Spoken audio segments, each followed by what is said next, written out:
continuamos con este tema 2, que ya veis que es un tema importante, un tema extenso, porque de hecho es el fundamento de la mayoría de los temas que vienen después, de espectroscopía atómica, de infrarrojo y de ultravioleta, ya sea de absorción o luminiscencia. Bien, por eso, digamos, como es el fundamento, hemos tenido que extendernos un poco más y profundizar un poco más. Eso nos permitirá después, en cada técnica, poder ir más rápido, ir directamente a lo específico de esa técnica. Muy bien. Bueno, pues la última parte que nos queda por ver de este tema, ya hemos visto los fundamentos teóricos y también algunos de los aspectos prácticos a la hora de las medidas, que hay que tener en cuenta a la hora de las medidas. Bien, y ahora vamos a ver algo de instrumentación, Es decir, resulta que todos los instrumentos ópticos de medida, los instrumentos espectroscópicos, independientemente de la zona del espectro en la que estemos midiendo, pues siempre tienen unos mismos componentes comunes. Por ejemplo, una fuente de luz o un elemento dispersor de la luz para poder seleccionar la longitud de onda que yo quiera. Y lo que vamos a hacer ahora en esta última parte es justamente estudiar esos componentes comunes. ¿Cuáles son los componentes más frecuentes que se suelen utilizar en estos instrumentos? Y cómo podemos evaluar si tiene un buen funcionamiento o no, qué podemos exigirles a esos componentes, ¿de acuerdo? Esos componentes instrumentales. Muy bien, así que entramos ya en esta última parte, componentes básicos de los instrumentos ópticos. Primero vamos a ver que hay varios diseños generales posibles, independientemente del espectrofotómetro, por ejemplo, de absorción visible que tú compres, pues siempre tiene el mismo diseño. Tendrán distintas marcas y mejorarán unos componentes u otros, pero el diseño del instrumento es siempre el mismo, porque siempre tiene las mismas características básicas. Entonces veremos cuáles son esos diseños generales. Y ya después entraremos a ver las fuentes de radiación, los selectores de longitud de onda, los recipientes para las muestras, qué condiciones tienen que cumplir, y los transductores de radiación, que son los que finalmente transforman la intensidad de luz en algo que yo puedo entender, por ejemplo, un número, ¿no? Ya sea transmitancia, absorbancia o intensidad de luz. Perfecto. Bueno, pues lo que os he dicho, los instrumentos espectroscópicos que se utilizan independientemente que sea la zona ultravioleta, visible o infrarrojo, pues tienen muchas características en común. Y en general se le llama instrumentos ópticos, aunque realmente nosotros solo vemos el visible, Pero también se le llaman instrumentos ópticos, aunque nosotros no lo veamos, a los instrumentos que tratan con el ultravioleta o con el infrarrojo. Muy bien. Entonces todos tienen en común una serie de componentes básicos y por eso podemos estudiarlos de modo conjunto. Bien, los métodos espectroscópicos ópticos, todos los que existen, todos los que te puedes imaginar, que son muchísimos y muy diversos, todos se basan en 6 fenómenos. Puedes estar estudiando uno de los siguientes 6 fenómenos. O se basa en el fenómeno de la absorción de luz, o se basa en el fenómeno de la fluorescencia, o en la fosforescencia, o en la dispersión de luz. Resulta que hay unas partículas en el medio que dispersan la luz en direcciones distintas de la de entrada, en otras direcciones. Pues yo puedo medir la intensidad de esa luz dispersada. Dispersión puede ser una técnica de emisión, donde mido la luz emitida por una muestra que se ha excitado, por ejemplo, en una llama o en un plasma, y puedo medir la quimioluminiscencia, ¿de acuerdo? Pues estos son los 6 fenómenos que ya hemos visto su fundamentación teórica, los 6 fenómenos en los que se basa cualquier tipo de técnica espectroscópica. Cualquiera se basa en alguno de estos 6 fenómenos. Muy bien. Entonces, aunque son técnicas distintas, sus partes básicas son muy similares y por eso podemos estudiarlas conjuntamente, ya lo hemos dicho, ¿no? Bien, ¿cuáles son esos 5 componentes que comparten todos los instrumentos ópticos, los instrumentos de espectroscopía? ¿Cuáles son esos 5 componentes que todos comparten? Bueno, en primer lugar, una fuente estable de radiación. Claro, si lo que voy a medir es una intensidad de luz, ya sea absorbida o ya sea emitida, necesito una fuente de luz estable. de manera que yo pueda medir una intensidad de luz fiable y pueda ver si esa intensidad aumenta o disminuye, que indicará en su caso que la muestra pues está absorbiendo más o menos, o que la muestra está emitiendo más o menos luz. Necesito, por tanto, una fuente estable de radiación. Es decir, generalmente, salvo en la llama y en el plasma, que son técnicas de emisión, salvo la llama y en el plasma y en quimioluminiscencia, en las técnicas de absorción, de fluorescencia y de fosforescencia, necesitamos una lámpara. Es decir, esa fuente de radiación va a ser una lámpara que emita luz ultravioleta o luz visible o luz infrarroja. Una lámpara. Bien, eso es una fuente de radiación. Después todos necesitan un recipiente donde ponemos la muestra. Si habitualmente serán disoluciones líquidas y entonces pues será en una cubeta, como por ejemplo en las técnicas de absorción. Pero a veces pueden ser muestras sólidas. Lo veremos por ejemplo en espectroscopía atómica. Hay casos en que la muestra es sólida y ya veremos cómo eso se puede tratar, ¿no? Pero en cualquier caso hará falta un recipiente, un sitio donde yo sitúo a la muestra, Bien, y ese recipiente que contiene la muestra, pues obviamente queremos que sea transparente a la luz que vamos a medir, porque claro, si yo quiero medir la luz que se absorbe y resulta que no está absorbiendo solo mi muestra, sino las paredes del recipiente, pues entonces eso falsea mi medida. Necesito que el recipiente que contiene la muestra no afecte en nada la medida, por tanto sea transparente al paso de la luz que yo quiero medir. Muy bien, después necesitamos un selector de longitud de onda, porque cuando yo tengo una lámpara que está iluminando a mi muestra y mi muestra va a absorber parte de esa luz, absorbe siempre a unas determinadas longitudes de onda.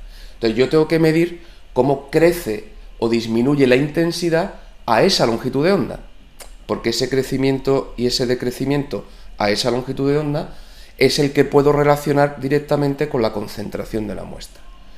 Así que, dado que mi lámpara emite todas las longitudes de onda habitualmente, eso es una fuente continua de luz, pues necesito un elemento que de todas esas longitudes de onda sea capaz de separarme, anularme de alguna manera todas las longitudes de onda menos una, menos la que a mí me interesa. Es decir, que de todas las longitudes de onda que emite la fuente, sea capaz de seleccionar la que a mí me interesa. Así que siempre necesitaremos un selector de longitud de onda, tanto en las técnicas de absorción, para seleccionar la longitud de onda a la que va a absorber mi especie, como por ejemplo en las técnicas de fluorescencia, porque resulta que una molécula determinada, por ejemplo la quinina, ¿no?, que ya la hemos estudiado, el sulfato de quinina, que está en la tónica y que si se ilumina con luz ultravioleta empieza a emitir una especie de luz celeste. Bien, pues de todas las longitudes de onda que emite mi especie por fluorescencia, pues yo tengo que medir siempre en el máximo de emisión. Así que también necesitaré un selector de longitud de onda que de todas las longitudes de onda que emite mi propia muestra sea capaz de seleccionar la longitud de onda del máximo. Así que siempre, sea cual sea la técnica que estemos empleando, vamos a necesitar un selector de longitud de onda, uno de esos componentes básicos. Después, otro componente básico es un detector.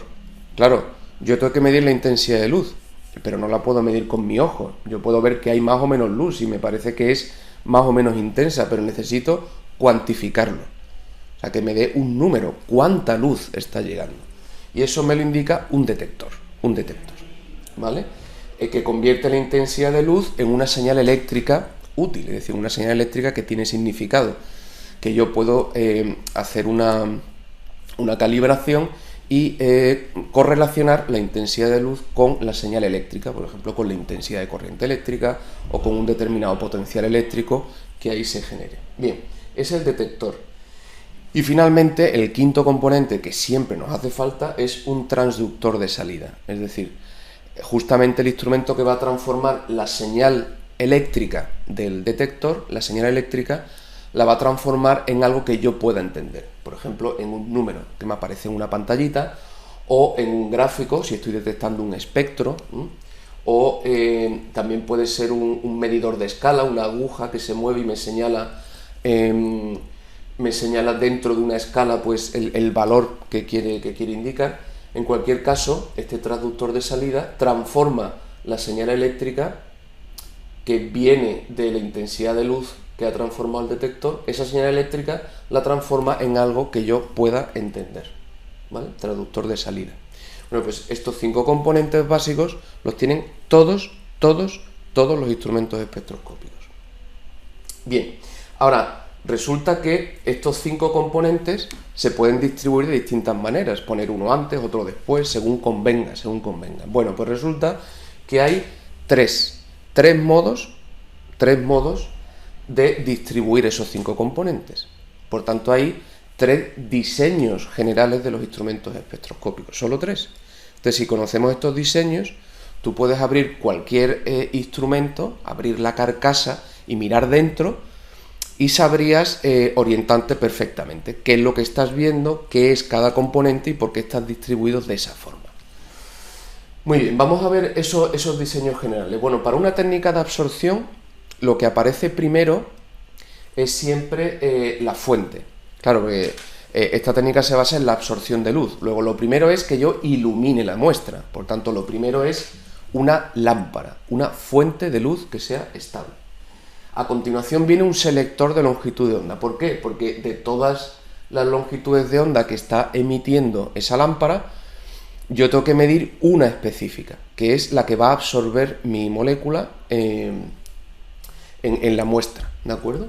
De manera que necesito un selector de longitud de onda. Primero llega todas las longitudes de onda que vienen de esta lámpara y a continuación este selector de todas esas las elimina, las absorbe o hace que se destruyan por interferencia o de distintas maneras, pero me selecciona una, que es la que consigue atravesar el selector. De todas me ha seleccionado una longitud de onda, que es la que atraviesa la muestra. Luego, en tercera posición, el tercer componente que aparece después de la fuente y del selector es la muestra. Esa luz que ya la va a atravesar contiene solo esa longitud de onda que a mí me interesa medir. Atraviesa la muestra y ¿qué hace falta al otro lado? Pues un detector que mida la intensidad de luz que llega de la muestra. Detecta esa intensidad de luz, la transforma en una señal eléctrica y finalmente el quinto componente, que es el transductor de salida, pues transforma esa señal en algo que yo pueda comprender.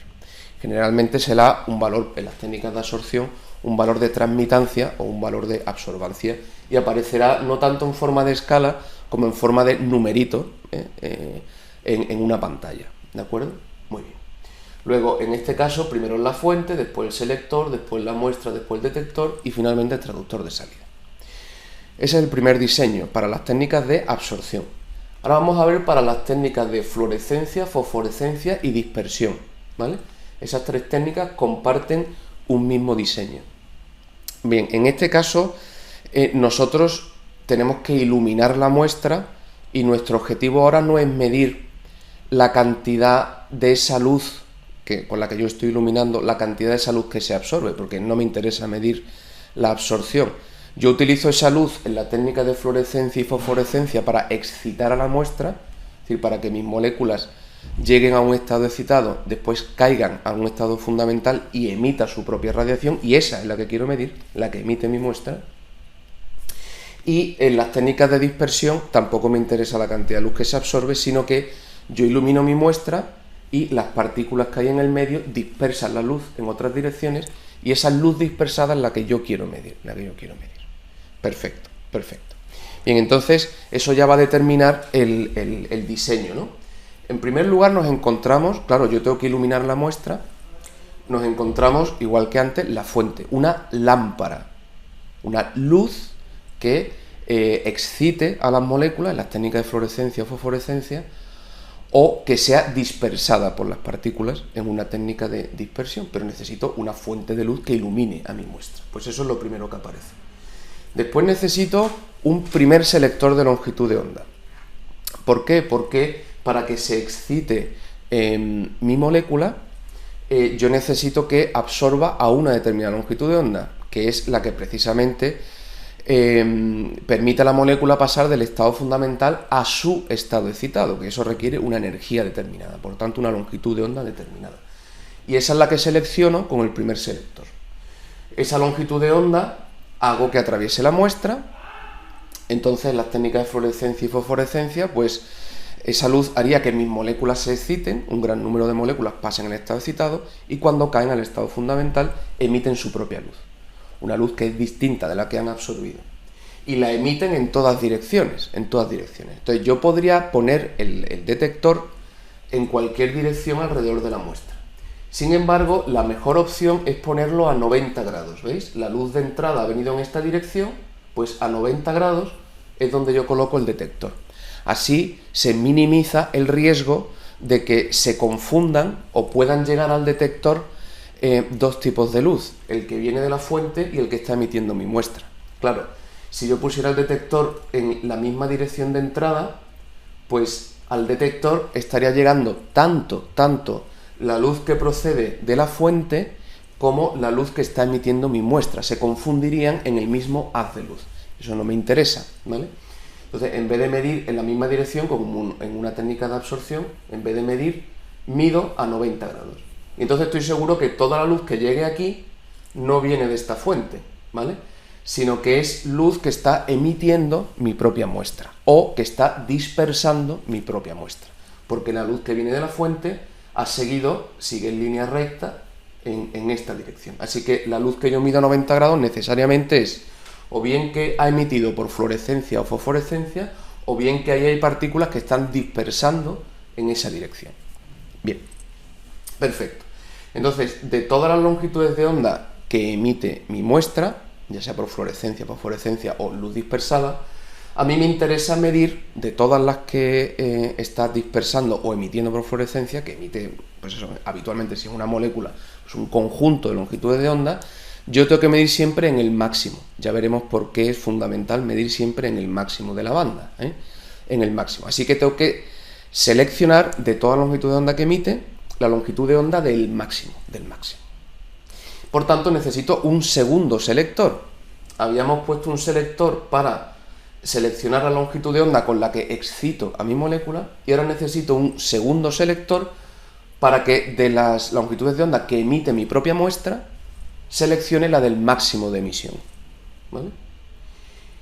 Y esa radiación concreta, específica, es la que acaba llegando al detector y la que yo quiero medir si aumenta o disminuye su intensidad, porque sé que eso sí es una señal analítica que va a tener una relación directamente proporcional con la concentración, ¿de acuerdo? Igual que antes, después del detector, pues necesito un transductor de salida que me dé un numerito, una gráfica o algo que yo pueda entender, ¿de acuerdo?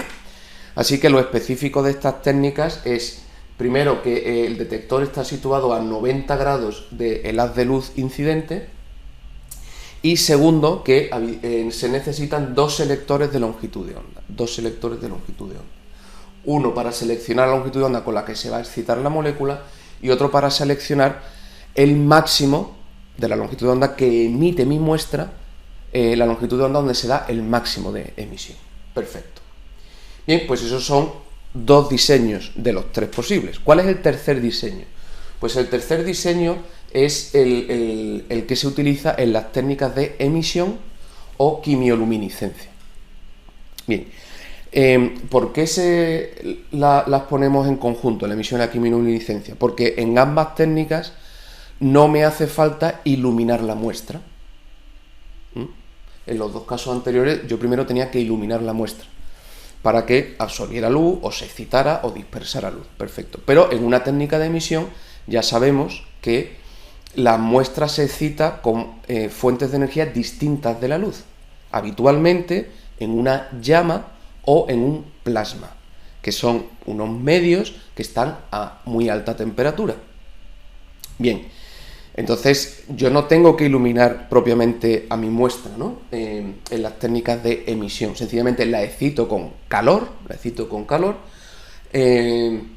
y vuelve a su estado fundamental, se pone a emitir sus propias longitudes de onda y esas son las que yo quiero medir. Perfecto. Con lo cual, fijaos que antes siempre el primer componente de los 5 componentes básicos, el primero que apareciera la fuente, tanto aquí como aquí, es decir, la lámpara con la que ilumino, mientras que aquí, como no hay lámpara, pues lo primero que aparece es directamente la muestra emitiendo. Ese es el origen. La propia muestra emitiendo. Por eso aquí aparece una llama, ¿no? Una técnica de llama. También podría ser una técnica de plasma, o lo que se podría estar produciendo ahí es una reacción química que sea quimioluminiscente. Es decir, que la propia reacción genera luz que yo puedo medir. Muy bien. Así que lo primero no es una lámpara, una fuente de luz, sino mi propia muestra emitiendo. Perfecto. En segundo lugar,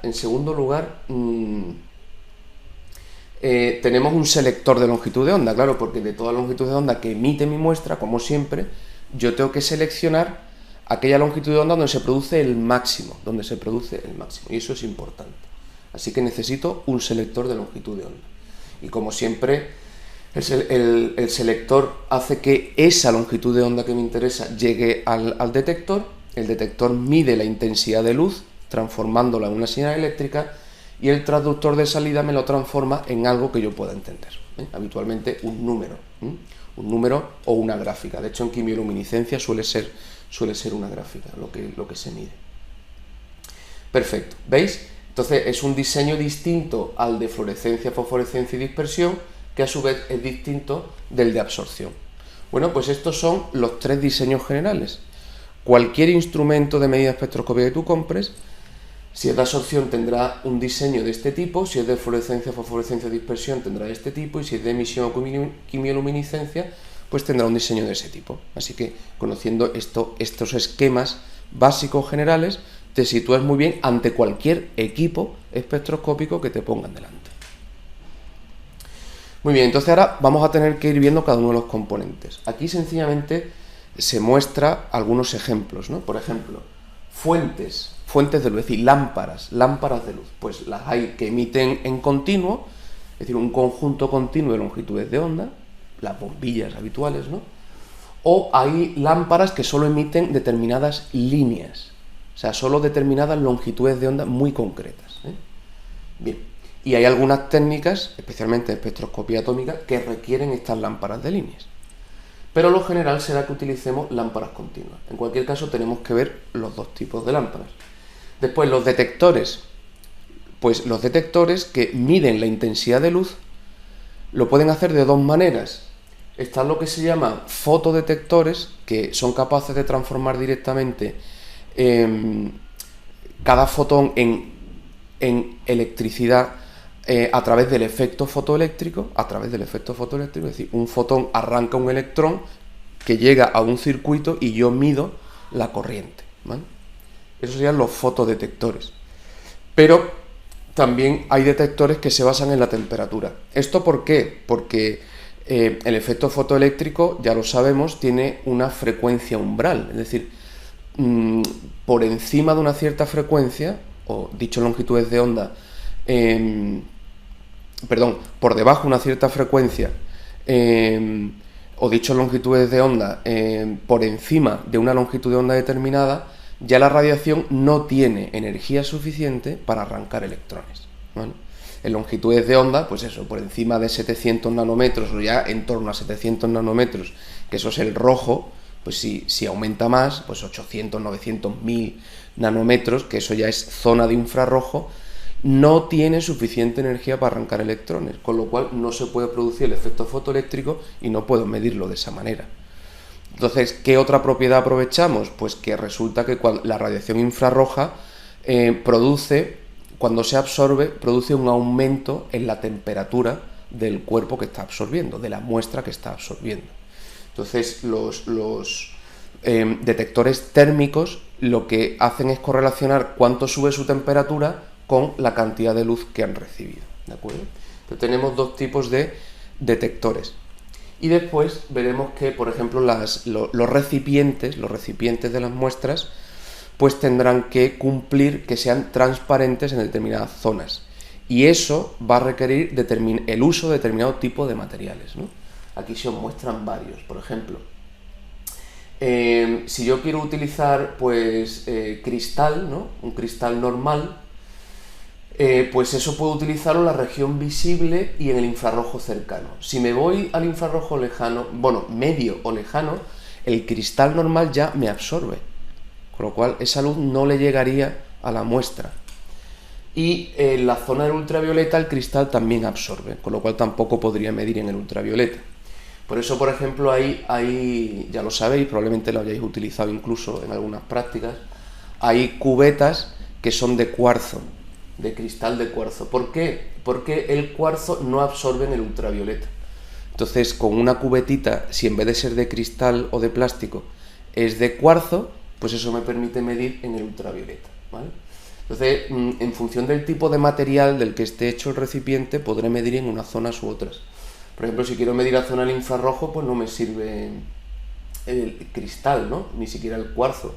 Me tengo que ir a unos cristales muy específicos, como por ejemplo cristal de roca, es decir, de sal, de cloruro sódico, ¿no? O de bromuro de potasio. Esos cristales no absorben en el infrarrojo medio, entonces podría utilizarlos en esa zona. Todas estas cosas tendremos que tenerlas en cuenta, las veremos, ¿no? Y finalmente, una parte importantísima son los selectores de longitud de onda, que también vamos a ver con bastante detalle. Es decir, es como el corazón del espectrofotómetro. Si esto funciona bien, el resto se puede controlar o paliar los defectos que tenga. Pero como no funcione bien el selector de longitud de onda, no hay nada que hacer. La medida se degrada automáticamente. O sea que la parte más fundamental, como digamos, el equivalente sería, digamos, la potencia de un motor en un coche, ¿no? Pues el elemento clave que me define la capacidad y la calidad de ese instrumento va a ser el selector de longitud de onda. Es tremendamente importante, ¿vale? Bueno, pues empezamos con el primero de esos componentes, que ya hemos visto, componentes básicos que tienen todos los instrumentos. En este caso, las fuentes de radiación, es decir, las lámparas de luz que vamos a utilizar para que la muestra absorba o para que se excite o para que disperse esa fuente de radiación. Bueno, ¿qué le exigimos? Pues a una fuente de radiación le exigimos que la intensidad de luz que le da a la muestra, la intensidad de luz, cumpla dos características fundamentales, ¿vale? La primera, que esa intensidad de luz sea suficiente, es decir, que me dé suficiente cantidad de luz para poder detectar una señal alta, una señal clara, una señal que se diferencie completamente del ruido de fondo. Necesito una señal lo más alta posible. Por eso no puede ser una lámpara que me dé una lucecita ahí muy tenue, me tiene que dar mucha luz, ¿vale? Una intensidad suficiente.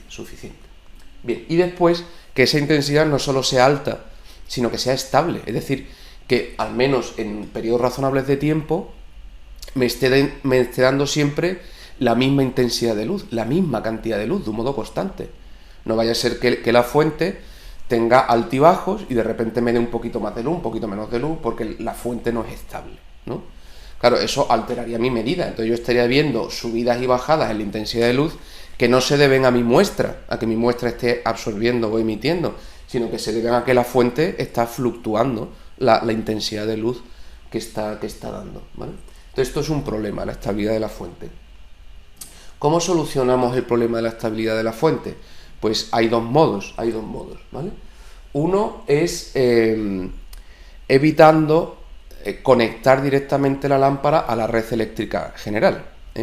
¿Por qué? Porque la intensidad de luz de muchas lámparas depende incluso de la cuarta potencia, o sea que de el voltaje. Entonces, si yo no estoy aplicando un voltaje estable, que siempre sea el mismo, que no fluctúe, que no varíe, pues si el voltaje fluctúa, esa fluctuación en la intensidad de luz emitida se eleva a la cuarta potencia, o sea que tengo fluctuaciones mucho más grandes, se eleva a la cuarta. Entonces hay que tener un cuidado extremo en que el voltaje que esté aplicando sea estable. Entonces no puedo enchufarlo directamente a la red general. De manera que, en general, ese tipo de lámparas, que son sensibles al voltaje, se conectan primero a una fuente de alimentación, ¿vale? Y la fuente de alimentación ya sí la conecto a la red eléctrica general. Ese elemento intermedio, esa fuente de alimentación, se encarga de extraer, digamos, la energía eléctrica de la red, pero a la hora de servir esa energía eléctrica a la lámpara, se la sirve de modo estable, ¿vale? Le llega de modo fluctuante, pero ese elemento, esa fuente, la transforma esa electricidad que recibe de la red general en una señal eléctrica estable. Por tanto, esa fuente de alimentación me permite aplicar a mi lámpara un voltaje estable. Bien, las fuentes de alimentación son caras, ¿no? Entonces, bueno, pues eso encarece el instrumento, pero a veces pues no hay más remedio, que utilizar esa fuente de alimentación. Bien, ¿hay alguna otra posibilidad? Pues sí, existe lo que se llaman diseños de doble haz, y que también son muy habituales. ¿En qué consiste un diseño de doble haz? Pues en esto que vamos a ver aquí. El diseño de doble haz me permite conectar directamente mi lámpara a la corriente eléctrica externa, aunque esa corriente pueda tener fluctuaciones. No importa, porque esas fluctuaciones las voy a anular con este diseño de doble haz. ¿Cómo funciona un diseño de doble haz? Bueno, pues esta es la lámpara que está emitiendo luz, aquí tengo mi muestra, y entonces lo que hago es, ese haz de luz que viene de la lámpara, lo divido en dos haces. Es como si pudiera partirlo por la mitad, y entonces la mitad de la luz va por un camino y la mitad de la luz va por otro camino. ¿Eso cómo lo hago? Pues con un sistema de espejos, ¿vale? ¿Veis este circulito? Ese círculo está dividido en 4 secciones. Las 2 secciones que se ven en gris, que se ven un poquito más oscuras, son espejos, es decir, reflejan completamente la luz que les llega. Mientras que las otras 2 secciones son abiertas, es decir, no hay nada, con lo cual la luz atraviesa perfectamente. Entonces, ¿qué sucede? Que este circulito, si tú lo ves de lado, pues ves solo una línea, que es esta línea que estás viendo aquí. Pero esto que estás viendo aquí de lado, de perfil, es este círculo. Bien, pues ese círculo que está ahí va dando vueltas a toda velocidad. Entonces, claro, la luz que viene aquí, en un milisegundo le toca espejo y se refleja, pero al milisegundo siguiente le toca espacio abierto y atraviesa. Y un milisegundo después otra vez espejo y después otra vez atraviesa, con lo cual esto lo que va haciendo es cortar la luz.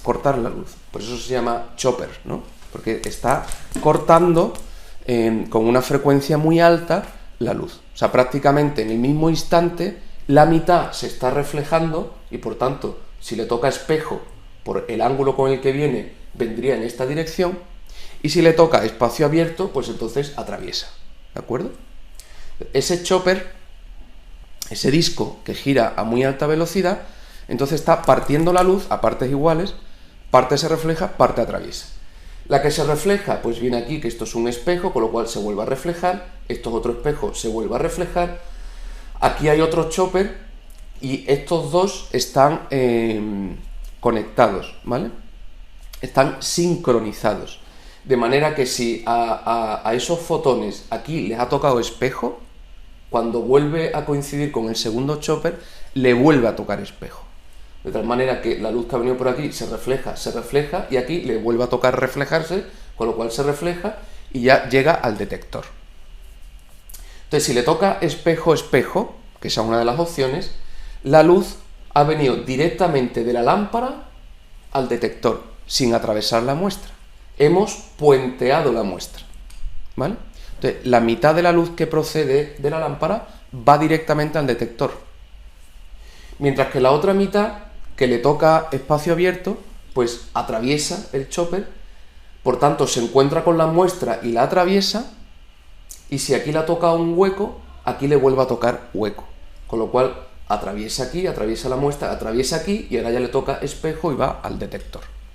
Así que la mitad de la luz que procede de la lámpara va directamente al detector sin pasar por la muestra, y la otra mitad va al detector atravesando la muestra. Y ambos haces de luz llegan prácticamente de modo simultáneo al detector. Luego el detector va detectando al mismo tiempo luz de la fuente, luz de la muestra, luz de la fuente, luz de la muestra, y eso con una frecuencia altísima, muy rápido. Claro, obviamente para esto necesitamos un ordenador que sea capaz de medir con esa velocidad tan alta.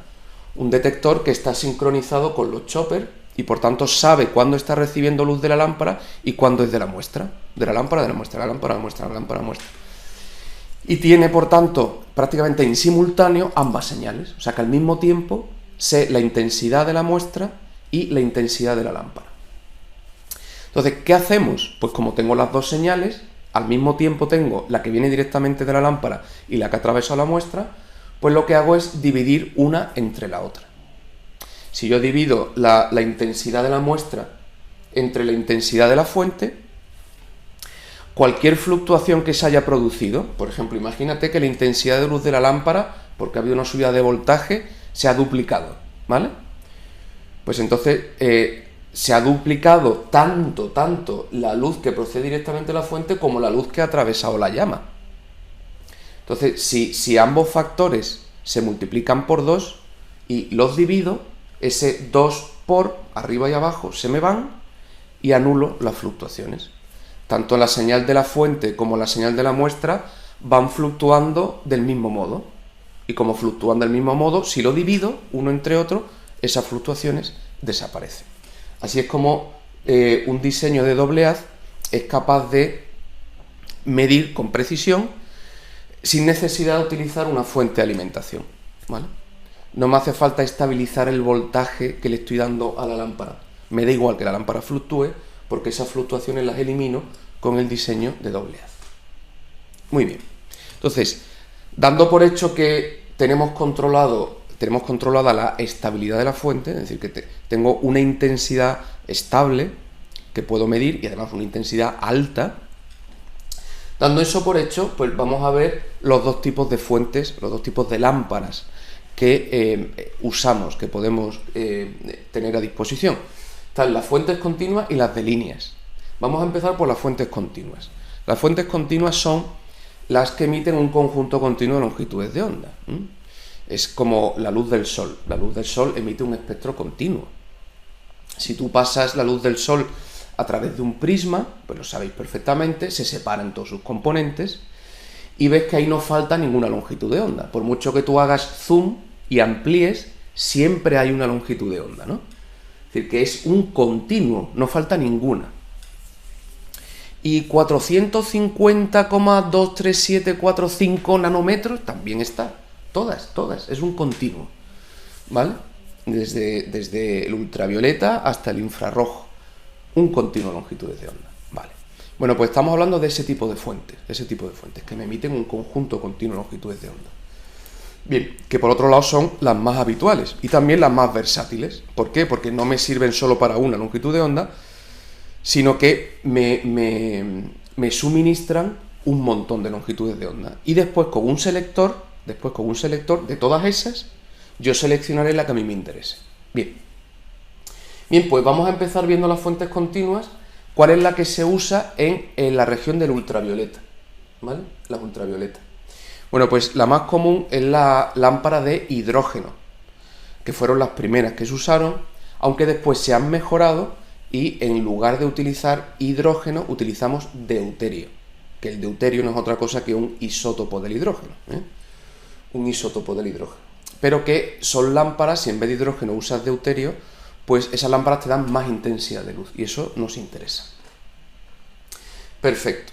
Bien, si se requiere una fuente que sea todavía más intensa, tremendamente intensa, pues entonces en vez de una lámpara de deuterio también se puede utilizar una lámpara de arco llena de un gas. O sea, ¿qué quiere decir esto de arco? Arco eléctrico. Pues quiere decir que yo tengo dos electrodos y entre los dos electrodos hago que pase corriente eléctrica a través de un gas, ¿vale? Entonces la corriente va a pasar de este electrodo a este electrodo, es como si fuera un rayo, por decir así, ¿vale? Los electrones van a pasar a través de un medio que es un gas. Habitualmente ese gas suele ser xenón, ¿vale? Bien, y entonces la lámpara de xenón emite una alta intensidad en la zona del ultravioleta. Alta intensidad además de modo continuo, es decir, en todo el rango ultravioleta emite alta intensidad. Si se requiere una lámpara muy intensa en ultravioleta, utilizamos la de arco eléctrico de xenón. Pero lo general será que usemos la lámpara de deuterio. Esos son los dos tipos. ¿Cómo es la lámpara de deuterio? Pues la lámpara de deuterio, aquí tenéis una fotografía, este es el aspecto que tiene, y ahí tenéis un esquema de esto, ¿no? Bien, aquí tenemos una lámpara de deuterio. No sé si la acerco a la cámara, si se ve mejor, pero, ¿veis? Esto es una vista frontal y esta es una vista lateral, ¿ok?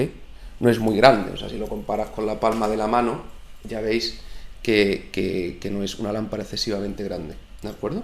Bien, pues esa es la lámpara que aquí se representa y emite alta intensidad en la zona del ultravioleta, Entonces, ¿qué quiero medir ultravioleta? Pues uso esta lámpara, la de deuterio, ¿de acuerdo? ¿Cómo funciona? Bueno, aquí lo describe el texto, pero yo os lo voy a decir de palabra directamente. Vamos a ver. Aquí, básicamente, aquí tenemos un cátodo un ánodo y un cátodo. Es decir, en cualquier caso, dos electrodos. Yo aplico una diferencia de potencial y ahí se me va a generar una corriente eléctrica, ¿vale? Aquí hay un filamento metálico que lo caliento a alta temperatura, de manera que ese filamento se pone a emitir electrones con facilidad. Y los electrones van a ir hacia el polo positivo, ¿vale? Que está aquí. Así que los electrones van a atravesar este espacio. Y esta lámpara está llena antiguamente de hidrógeno, y era de deuterio, que es un isótopo del hidrógeno. Bien, entonces, claro, los electrones, al atravesar ese gas, en este caso el deuterio, pues excitan a las moléculas de deuterio. Claro, el hidrógeno, cuando lo conocemos, o sea, el hidrógeno que estamos respirando, que está aquí ahora mismo, en este aire, ¿en qué forma está? ¿Es atómico o es molecular? Pues es molecular, lo sabemos, es H2. Es decir, que el hidrógeno no está como átomos libres, el hidrógeno está formando una molécula de dos átomos de hidrógeno. Pues el deuterio igual. El deuterio no está como átomos de deuterio libres, sino que está formando moléculas de dos átomos de deuterio. Por eso lo escribimos como D mayúscula, que es el símbolo del deuterio, D mayúscula sub 2, ¿vale? D2, igual que el hidrógeno es H2. Bien, esa es la molécula de deuterio. Cuando le atraviesa la electricidad, ¿qué le ocurre a esa molécula? Bueno, pues como consecuencia de haber recibido energía eléctrica en este caso, pues esa molécula se excita, ¿vale? Pasa a un estado de alta energía. Entonces, lo peculiar de esta lámpara es que el modo en que esa molécula se relaja, pues tiene un mecanismo tal que permite emitir en continuo. ¿Y eso cómo lo hace? Bueno, porque lo que sucede es que esa molécula excitada en el proceso de relajación se rompe, ¿vale? Esa molécula, como consecuencia de la cantidad de energía que ha recibido, no aguanta y se rompe. Cada átomo de deuterio se va por su lado. Entonces, parte de esa energía eléctrica que yo le he dado, parte se utiliza en romper el enlace entre los átomos. Y una vez que están libres, esos átomos se mueven. Luego, parte de esa energía que yo le he dado inicialmente, parte rompe el enlace y parte se conserva en modo de energía cinética. Esos átomos se están moviendo, por lo tanto tienen una energía, un medio de masa por velocidad al cuadrado, energía cinética. Bien, y resulta que en ese proceso, digamos, con frecuencia sobra energía. Y esa energía que sobra, ¿qué pasa? ¿Que desaparece? No, la energía se conserva. Esa energía que sobra se libera en forma de luz, en forma de un fotón. De manera que el proceso sería, yo le doy energía eléctrica, ¿vale? Esa energía eléctrica la absorbe una molécula de deuterio, que pasa a ser una molécula de deuterio excitada. ¿Y esa energía dónde acaba? Pues acaba, por un lado, en romper los enlaces. Y después, parte se la lleva en forma de energía cinética uno de los átomos, parte se la lleva en forma de energía cinética el otro átomo, y parte, lo que queda, se emite en forma de fotón. Entonces, ¿qué sucede?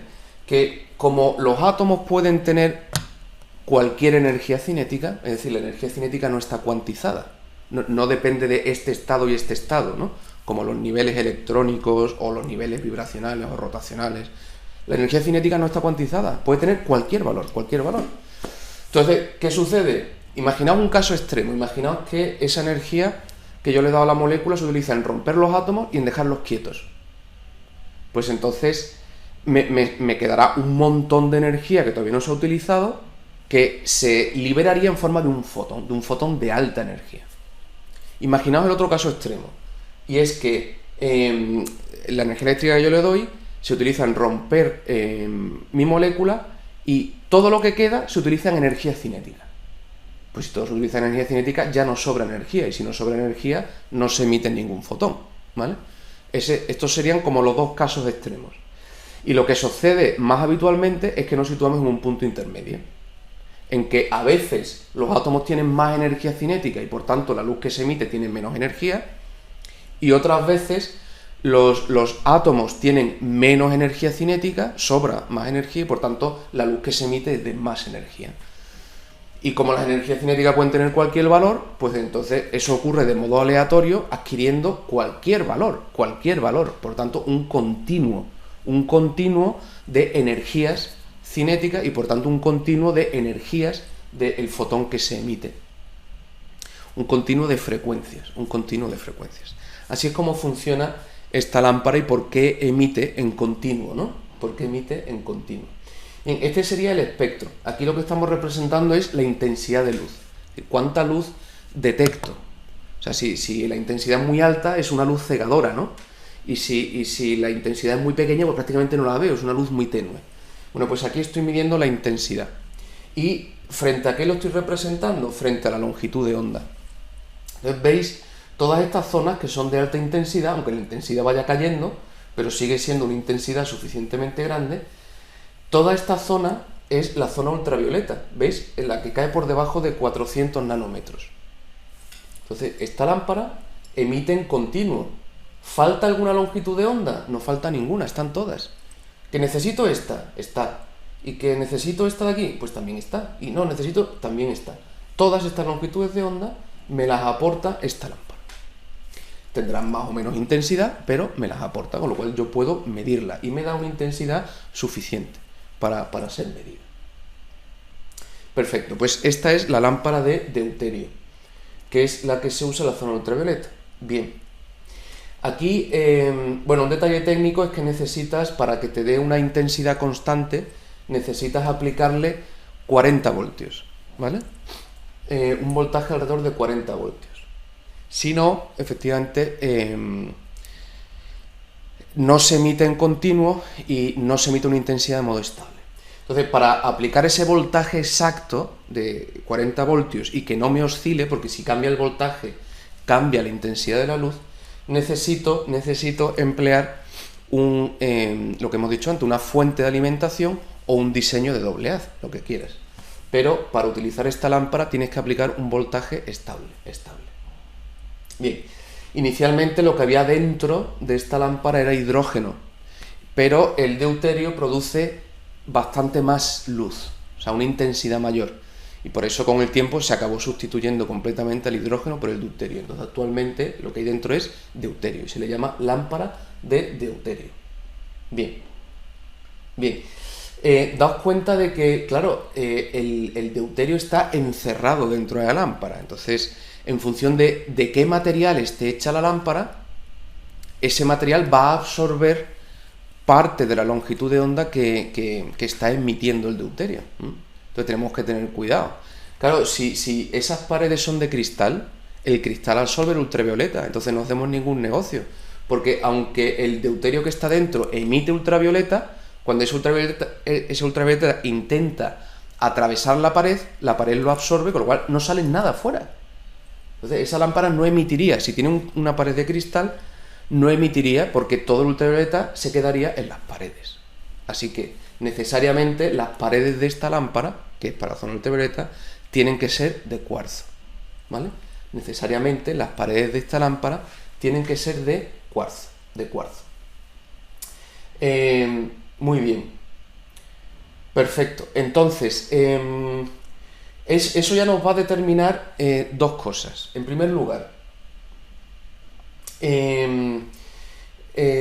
o sea, el vidrio no lo puedo utilizar porque absorbe fuertemente por debajo de 350 nanómetros, entonces si las paredes fueran de vidrio por debajo de esta longitud de onda, me lo absorbería todo, y es justo la zona que a mí me interesa, el ultravioleta, así que el vidrio no lo puedo utilizar, utilizo el cuarzo, pero el cuarzo me impone una restricción, y es que el límite inferior es de 190, ¿vale?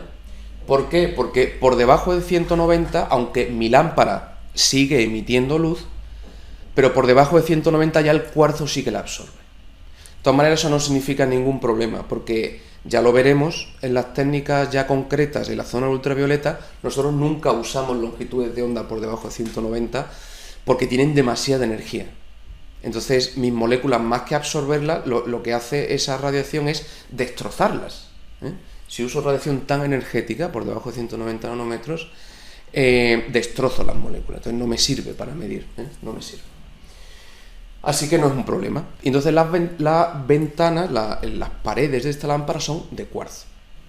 Por debajo de 190 absorbe, y por encima de 350 nanómetros ya deja de tener suficiente intensidad de luz. Con lo cual el rango útil de estas lámparas es de 190 a 350 nanómetros, ¿vale? ¿Ok? El rango útil de esta lámpara suele ser de 190 a 350 nanómetros. Bien, y a partir de 350 nanómetros, ¿por qué no lo utilizo? Porque en principio, si es de cuarzo, seguiría viéndolo. ¿Por qué no utilizo esa zona? Bueno, por un lado porque tiene baja intensidad, y por otro lado porque el siguiente tipo de lámpara que vamos a ver, que ya está en la zona visible y que tiene paredes de cristal, esa lámpara a 350 nanómetros me emite una intensidad mayor que esta. Así que si tengo que medir de 350 nanómetros hacia arriba, por tanto hacia el visible, utilizo ya otra lámpara, la lámpara del visible. ¿Ok? Por tanto, zona ultravioleta útil para espectroscopía, que siempre va a estar en ese rango de 190 pues, a 350 nanómetros. Zona ultravioleta 200 a 350 nanómetros, vamos a poner en general, de 200 a 350 nanómetros. En esa zona ultravioleta, la lámpara que usamos es la lámpara de deuterio. Si tu espectrofotómetro mide en el ultravioleta, tu espectrofotómetro probablemente tiene, con toda seguridad, una lámpara de deuterio. La tiene, ¿vale? Se te puede fundir, se te puede estropear y tendrías que pedirle al fabricante un repuesto de esa lámpara, ¿no? De la lámpara de deuterio. Bien, ya hemos dicho que en el ultravioleta, si hace falta una altísima intensidad, que tampoco suele ser frecuente, pues en vez de usar la de deuterio, usaríamos la de arco eléctrico, o sea, una corriente eléctrica que atraviesa un gas. En este caso el gas que estaría aquí sería el gas de xenón, ¿vale? Bien. Aquí tenéis, digamos, cómo sería esa lámpara, ¿vale? Esto atravesaría una corriente de este electrodo, y esto está lleno de ese gas. Bien, pues esta lámpara emite un intervalo muy amplio, fijaos, desde 200 nanómetros, que eso es ultravioleta, que ya empieza a ser útil en las técnicas espectroscópicas, desde 200 hasta 1000 nanómetros, o sea, todo el ultravioleta, toda la zona del visible y parte del infrarrojo. El visible, recordad, que termina más o menos en torno a 780 nanómetros, ¿no? Que ya empezaría lo que hay más allá del rojo, el infrarrojo. De 780 hasta 1000 nanómetros ya sería infrarrojo. Bueno, pues esta lámpara emite en continuo tanto la zona ultravioleta como la zona visible como parte del infrarrojo. Bien, y el máximo de intensidad lo tiene en pleno visible, en torno a 500 nanómetros, ¿vale? Aquí tenéis su espectro, es este de aquí, ¿ok? Estos picos tan altos es que ya son líneas discontinuas, son emisiones, lo que es habitual en un átomo. Ya hemos dicho que los átomos emiten habitualmente líneas. Pues esto sería una línea, esto otra línea, otra línea. O sea, eso ya no es una fuente continua. En cambio aquí, que esto todavía tiene alta intensidad, toda esta zona es un continuo. ¿Veis? Tiene tanto ultravioleta como toda la zona visible como parte del infrarrojo. ¿De acuerdo? Bien. Perfecto. Bueno, pues eso es el ultravioleta. O usamos lámpara de deuterio encerrado en unas paredes de cuarzo, o usamos la lámpara de xenón, que si la vamos a utilizar por ultravioleta también tienen que ser paredes de cuarzo, obviamente. Si no, si son de cristal, pues entonces el ultravioleta me lo absorbe y ya no me sirve. Muy bien, en la región visible, ¿Qué lámpara se usa en el visible? Pues en el visible se usa la lámpara de tungsteno o wolframio, que es el mismo elemento, ¿vale? Es uno de los pocos elementos que tiene dos nombres. Se le puede llamar tungsteno o wolframio, como quieras. Habitualmente se conoce como lámpara de tungsteno. O sea, ese alambre que veis ahí, que se pone incandescente, es de tungsteno.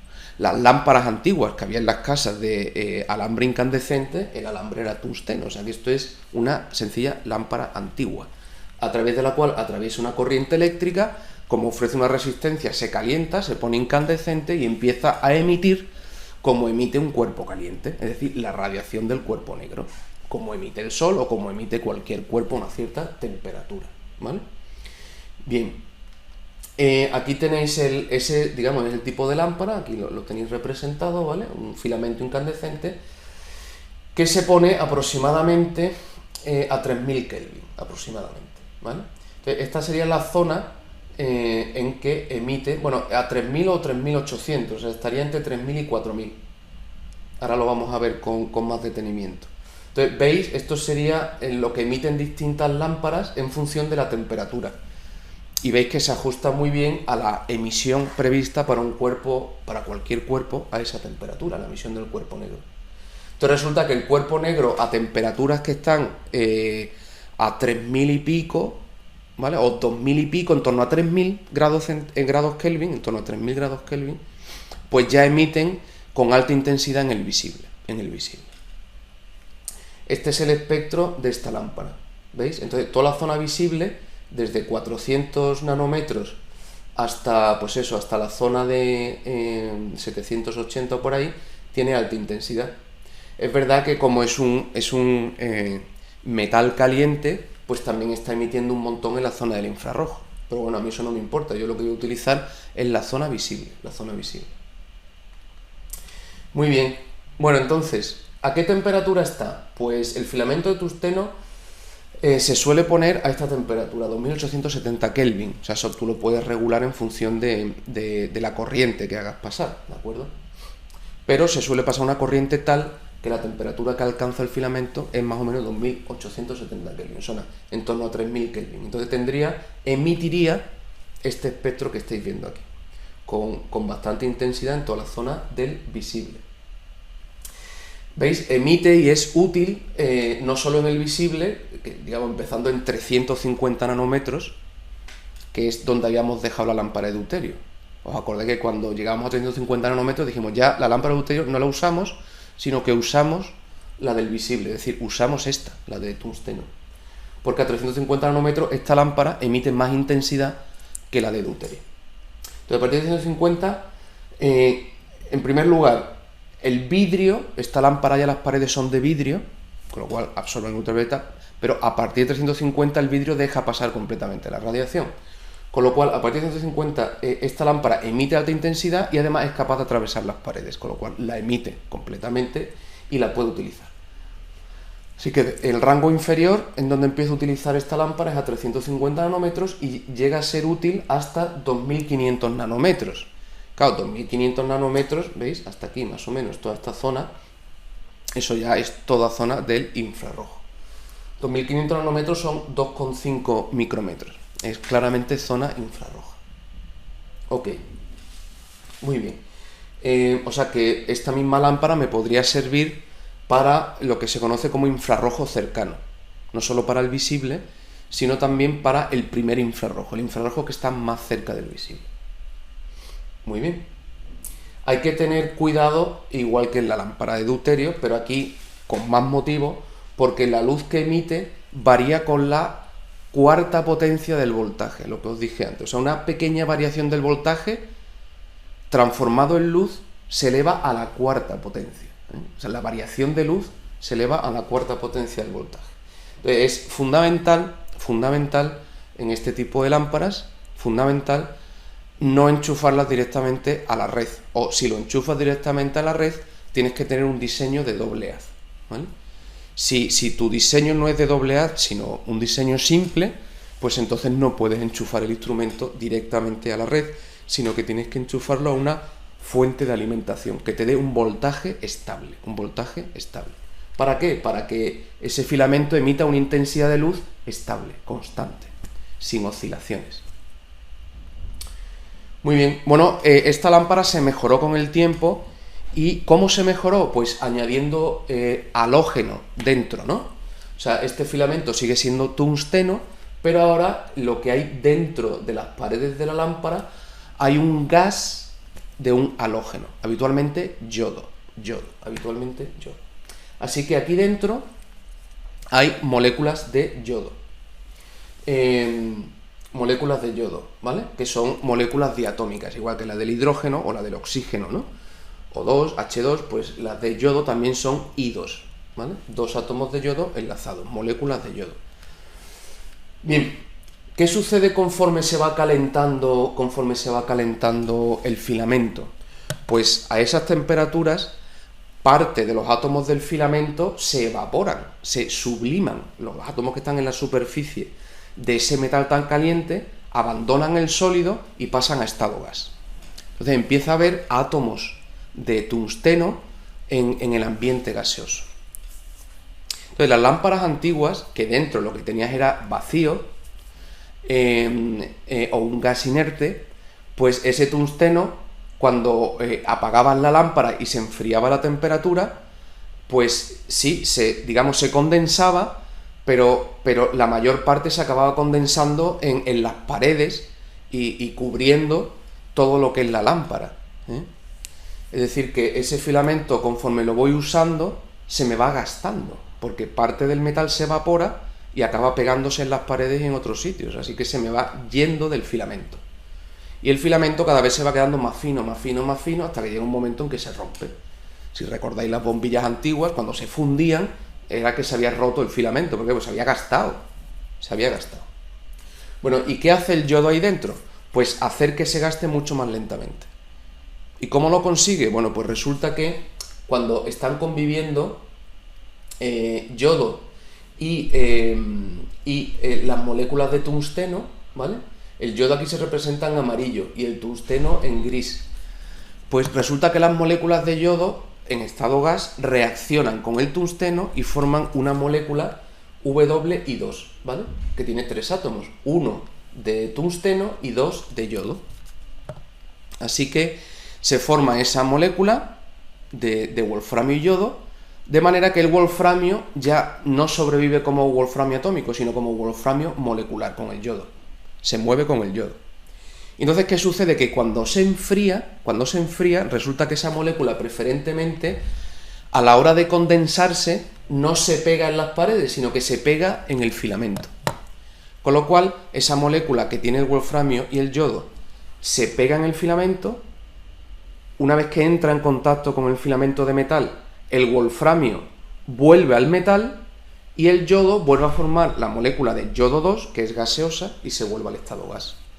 Con lo cual, gracias a ese yodo, se recupera la mayor parte del tungsteno que se había evaporado al calentar. Se vuelve a recuperar. Con lo cual el filamento no se gasta tanto. Es decir, con el tiempo al final, parte del wolframio, parte del tungsteno sí que se acaba escapando del yodo y se acaba pegando en otro lado, pero es un proceso mucho más lento.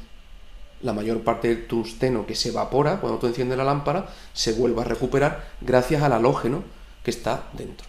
Son lámparas que duran mucho más tiempo. Y además, gracias a eso, también puedes elevar todavía más la temperatura.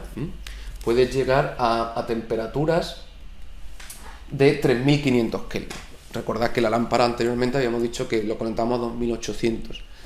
Pues ahora, gracias a que hay yodo y por tanto se va a recuperar ese tungsteno, puedo permitirme calentar más. Puedo calentar hasta 3500 Kelvin. 3500 Kelvin. Bien, y entonces eso tiene consecuencias beneficiosas. ¿Por qué? Porque al aumentar la temperatura, ya lo sabéis, con el cuerpo negro, conforme se aumenta la temperatura, aumenta la intensidad, o sea, hay más luz que se está emitiendo, y eso me interesa porque me va a dar una señal más alta, más clara, tengo más luz, y además el máximo se desplaza hacia el visible, con lo cual voy a tener mayor intensidad de luz en la zona que me interesa, que es en la zona del visible. Y además, incluso se expande la parte que emite hacia el ultravioleta. ¿Ok? Bien. Perfecto. Bueno, pues esa es la lámpara que se usa en el visible. La lámpara de tungsteno halógeno, ¿vale? Tungsteno, que es el filamento, y halógeno, que es el gas que rodea ese filamento. Lámpara de tungsteno halógeno. Perfecto. Emite, como veis aquí, en torno a 3500, hemos dicho, pues sería esta banda roja. ¿Veis? Antes la lámpara sin yodo la calentábamos solo a 2800, es esta línea verde. Entonces en el visible emite esta intensidad, esto. Mientras que al calentar a 3500, que estaría por encima de esta línea roja todavía, pues fijaos que la intensidad de luz se me ha duplicado. La del rojo, la del naranja, todas se han duplicado, o sea, tengo mucha más luz en la zona del visible. Muy bien. Vale, pues pasamos ahora a la zona del infrarrojo. La zona del infrarrojo. Bien, en la zona del infrarrojo, si os habéis dado cuenta, la propia lámpara de tungsteno, que era un filamento caliente, ya emitía un montón en la zona del infrarrojo cercano. Entonces, ¿qué tipo de lámpara vamos a usar en el infrarrojo? Pues cuerpos calientes. Cuerpos calientes. Y ahora, en función de la temperatura que tenga el cuerpo, pues la máxima cantidad de luz estará más desplazada dentro del infrarrojo, estará más desplazada hacia el visible o más desplazada hacia las microondas, o sea, al infrarrojo lejano. El infrarrojo que está cerca de nosotros, cerca del visible, le llamamos infrarrojo cercano. Lo que hay un poco más allá le llamamos infrarrojo medio, y lo que hay todavía más allá le llamamos infrarrojo lejano, ya cercano a las microondas. Pues en función de qué zona del infrarrojo, que es una zona mucho más amplia que el visible es de eso, de 380 o por ahí, 400 nanómetros a 780 aproximadamente, o sea que estamos hablando de un rango muy cortito en longitudes de onda. En cambio el infrarrojo es un montón, si lo mides en nanómetros, pues miles de longitudes de onda, ¿no? Perfecto, entonces es una zona mucho más amplia y por eso se clasifica en infrarrojo cercano, cerca del visible, infrarrojo medio e infrarrojo lejano. Pues en función de en qué zona del infrarrojo quieras medir, pues utilizas una lámpara que se calienta más o menos. Mientras menos se caliente, pues te estarás desplazando a menor temperatura, te estarás desplazando a regiones menos energéticas, por lo tanto a longitudes de onda más largas, por tanto al infrarrojo más lejano. Y mientras más calientes, a más alta temperatura, más energía, quiere decir longitud de onda más corta, más cerca del visible. Con lo cual, ¿qué tipo de lámpara usamos en el infrarrojo? Un cuerpo caliente. ¿Y de qué dependerá que lo caliente más o menos? Pues de qué zona del infrarrojo quiera medir. ¿Vale? O sea que tiene la emisión típica del cuerpo negro, sencillamente. ¿Veis? Aquí tenéis distintos tipos de lámparas. Algunas se calientan a 900 grados centígrados, pues emiten su máximo, lo tiene ya pues a 2,5 micrómetros, o sea, 2500 nanómetros, ¿no? Mientras que si caliento a 1200, pues el máximo primero va creciendo en intensidad, ya lo sabemos, hay cada vez más luz, y se va desplazando hacia el visible, que el visible cae por aquí, en torno a medio micrómetro, ¿no? Que serían 500 nanómetros. Por aquí cae el visible. Ahora estamos interesados en la zona del infrarrojo. Entonces, en función de la temperatura, pues mido con más facilidad en una zona u otra. Y claro, elevar un cuerpo a una cierta temperatura puede costar más o menos. Hay cuerpos que son más fáciles de calentar que otros, que necesitan menos energía para calentarse que otros, ¿no? Consumen menos. Y a la vez que hay cuerpos que son más estables a alta temperatura que otros. De manera que en función de qué temperatura me interese, pues elijo un material u otro. No porque eso vaya a afectar al espectro, sino porque sí que se va a afectar a la estabilidad de esa lámpara. A que esa lámpara sea verdaderamente estable a esa temperatura. ¿Veis? Entonces hay muchos tipos de lámpara. Aquí se os dan varios tipos que funcionan a varias temperaturas, desde 600 grados hasta 3000 grados centígrados. Veis que la de 3000 grados centígrados ya estamos hablando de una halógena, la que hemos visto antes. Y a 2800 pues también de una halógena, pero a menor temperatura. También se pueden usar, ya lo hemos dicho, para el infrarrojo cercano. Eso es lo que significa NIR. Ahí aparece NIR, I es de infrarrojo, ¿vale? Bueno, en realidad I y R, porque es infrared, ¿vale? Infrarrojo. Y la N es de near, o sea, de cercano. Esto, near, es infrarrojo cercano. Bien, y ¿veis? Esta temperatura, aquí se divide la intensidad de luz por zonas. La zona que va por debajo de 2 micrómetros, la zona que está entre 2 y 4 micrómetros, y la zona que está por encima de 4 micrómetros, o sea, por encima de 4 micrómetros, por encima de 4.000 nanómetros, son longitudes de onda ya muy largas, infrarrojo lejano.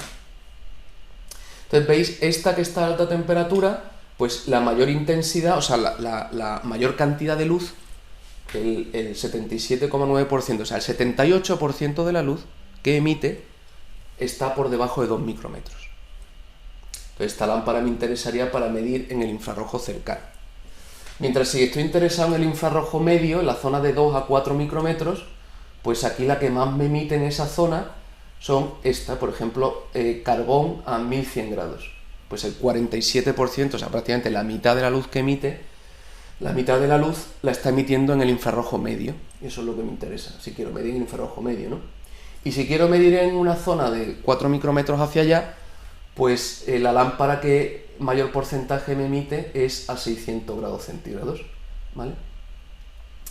Que el 60% de la luz que emite la está emitiendo por encima de 4 micrómetros. Entonces tendré alta intensidad en la zona de 4 micrómetros y longitudes de onda mayores.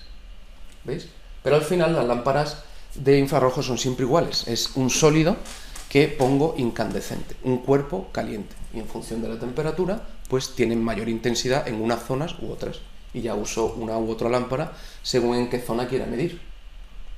Muy bien, aquí tenéis algunas características de las lámparas y listo. Muy bien, entonces ya hemos visto las fuentes continuas.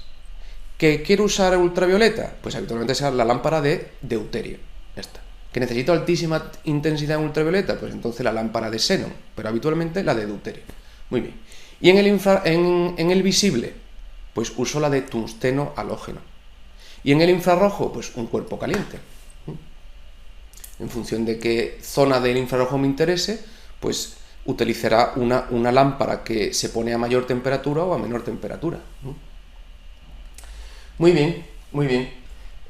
Bueno, pues ahora tenemos que ver el otro tipo de fuente. Hemos visto las fuentes continuas, pues ahora vamos a ver las fuentes de líneas, ¿Por qué hacen falta las fuentes de líneas? Pues las fuentes de líneas hacen falta para espectroscopía atómica.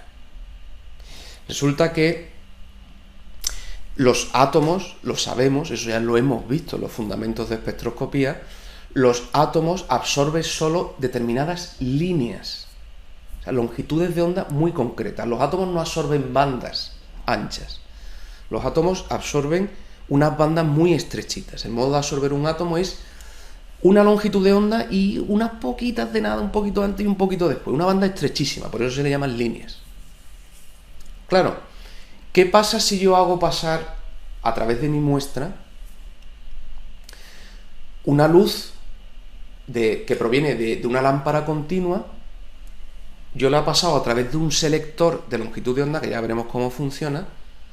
Pues resulta que los selectores de longitud de onda, por muy buenos que sean, por muy estrecha que sea la rendija que tienen de salida y todo lo que quieras, la longitud de onda que te seleccionan al final, en realidad, no es solo una longitud de onda, sino una banda estrechita, pero mucho más ancha que el modo de absorber de un átomo.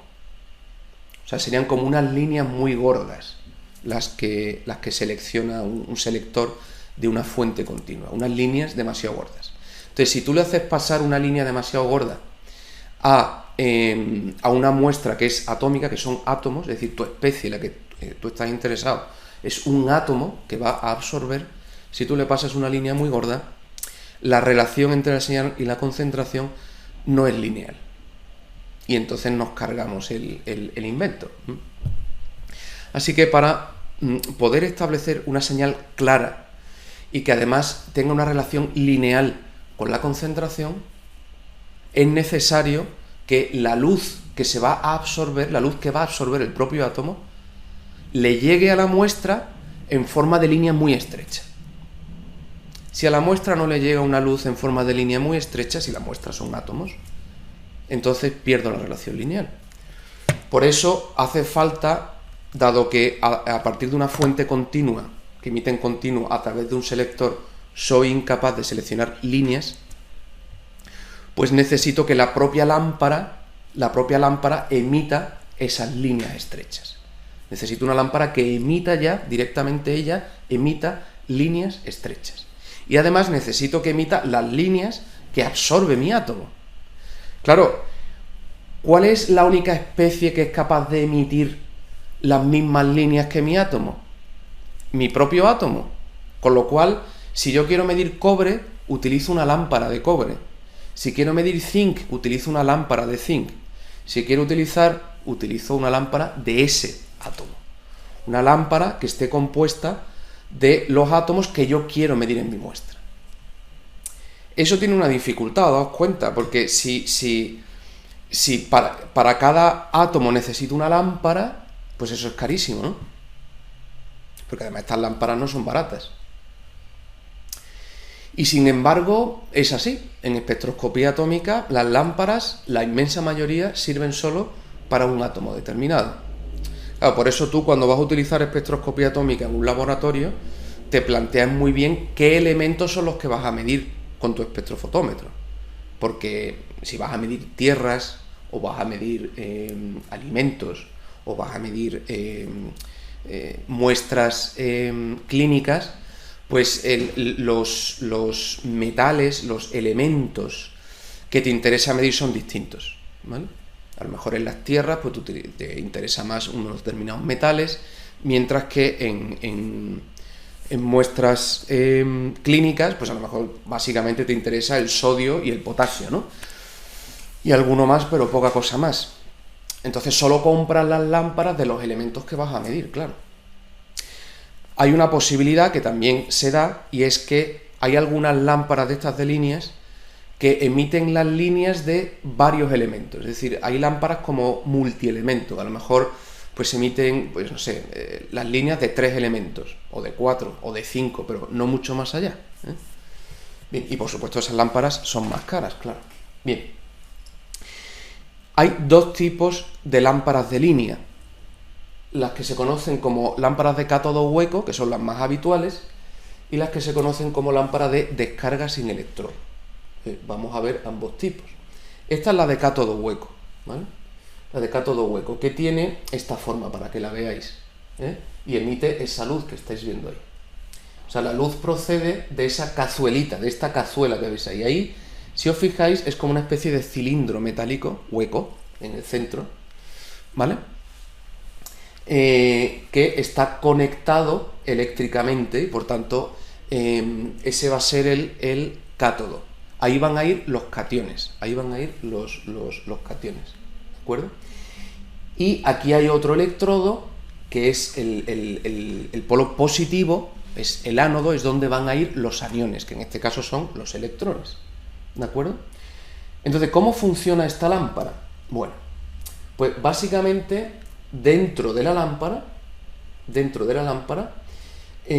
la ventana por donde va a salir la luz, si estoy interesado en una línea ultravioleta, tiene que ser de cuarzo, porque si no es de cuarzo, si es de vidrio, pues esa línea la va a absorber la ventana de vidrio y por tanto no va a salir y no voy a poder iluminar con ultravioleta. Pero también puede ser de vidrio, ¿de acuerdo? Bien, luego estas ventanas puede ser, en función de lo que me interese, puede ser de cuarzo o de vidrio. En cualquier caso están selladas, ¿vale? Están selladas. A una presión de más o menos baja presión, entre 1 y 5 torr. Eso es una presión bastante baja. O sea, la presión atmosférica, que es una atmósfera, son 760 torr, 760.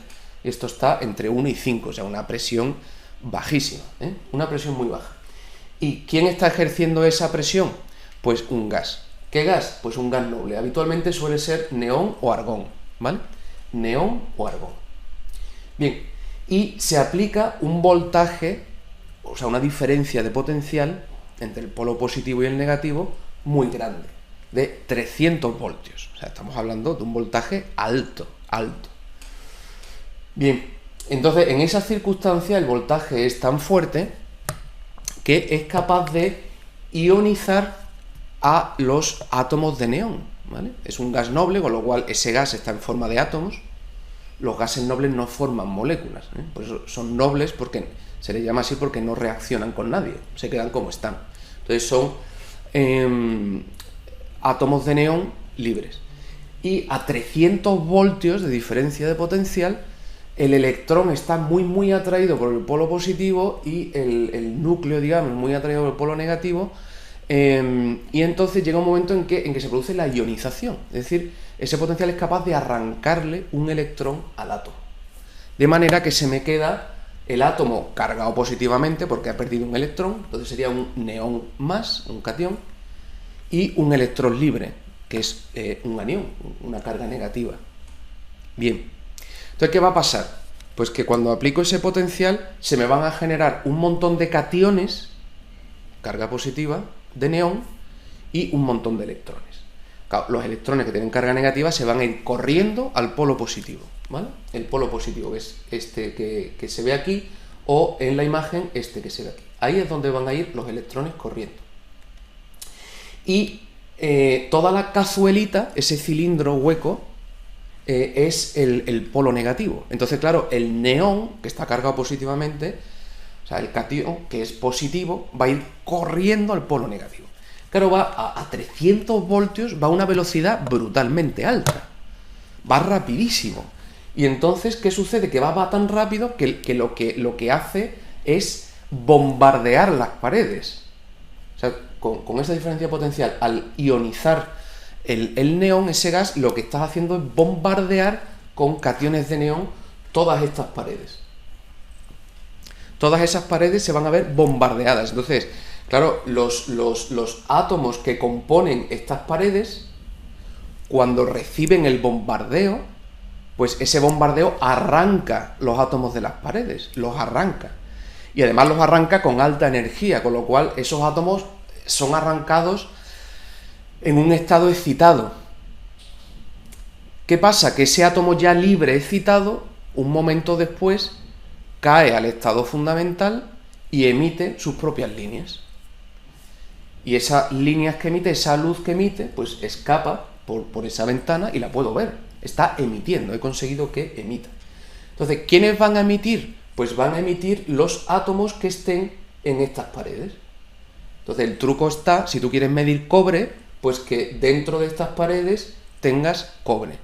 Si quieres medir sodio, pues que dentro de estas paredes haya sodio. ¿Que quieren medir zinc? Pues que dentro de estas paredes haya zinc. Así, cuando se produzca el bombardeo, esos átomos estarán excitados, serán arrancados de las paredes a un estado excitado y al relajarse a su estado fundamental emitirán sus propias líneas. ¿De acuerdo? Así es como funciona la lámpara de cátodo hueco. Bien, hay que encontrar un voltaje óptimo, es decir, cada lámpara requiere un voltaje óptimo.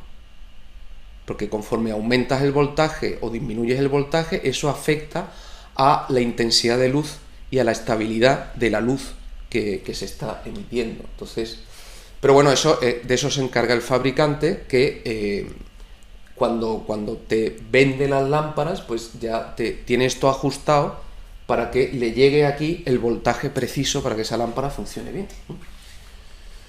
Muy bien, ¿veis? Entonces, estas lámparas, como emiten líneas de átomos, pues tienen esta forma, por ejemplo, ¿veis? Esta lámpara estaría emitiendo a 282 nanómetros. Es una línea muy estrecha. Es verdad que si uno se fija y amplía, hay algunas longitudes de onda un poquito más cortas, un poquito mayores, que también salen, pero ya con muy poca intensidad. Y la que tiene alta intensidad es 282 nanómetros, que a lo mejor es, yo qué sé, el átomo que sea. El cobre, imagínate, ¿no? El zinc, el titanio, el potasio, el sodio, 282. O emite una línea a 308, o emite una línea a 222, y así sucesivamente. Estas lámparas emiten líneas, longitud de onda muy determinada. ¿Por qué? Porque son átomos los que están emitiendo. Bien, el segundo tipo de lámpara que tenemos es la que se conoce de descarga sin electrodos.